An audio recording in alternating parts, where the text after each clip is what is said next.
they discovered in horror that all exits of the apartment building were blocked by black walls. This special material was immune to all types of damage and could block all signals. The residents, desperate to escape, went to the landlord's floor to look for clues. Though they found nothing useful, Nick noticed that the landlord's living room was smaller than the others. Through his investigation, he discovered that behind one wall was empty space. This meant there was a hidden room. Just as he was looking for a way to open it, the neighbor found a remote control in a drawer. He pressed it randomly, and sounds came from the secret room. Obviously this was the controller for the hidden chamber. But what was the password? Then Nick suddenly had an idea. He blew flour onto the remote control, and 4 fingerprints appeared. 4 digits meant only 24 possible combinations. After continuous attempts, they successfully opened the door. Inside the secret room were several computers, all showing surveillance footage. The landlord had been using hidden cameras to clearly spy on all the tenants' homes. Obviously the landlord was a voyeur, but there was no time to deal with that now. They needed to figure out the secret of the black walls. After checking previous surveillance videos, everyone discovered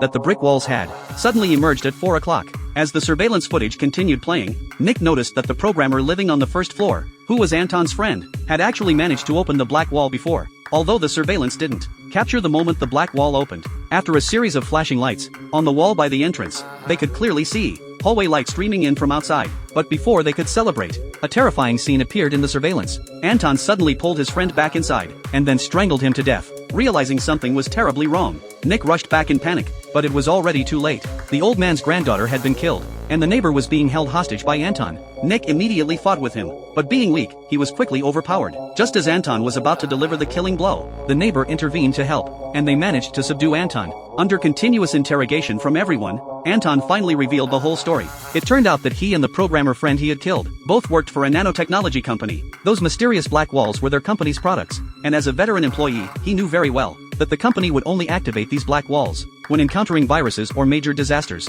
to ensure residents' safety. So he believed some kind of virus had broken out outside, but his friend thought it was a system malfunction.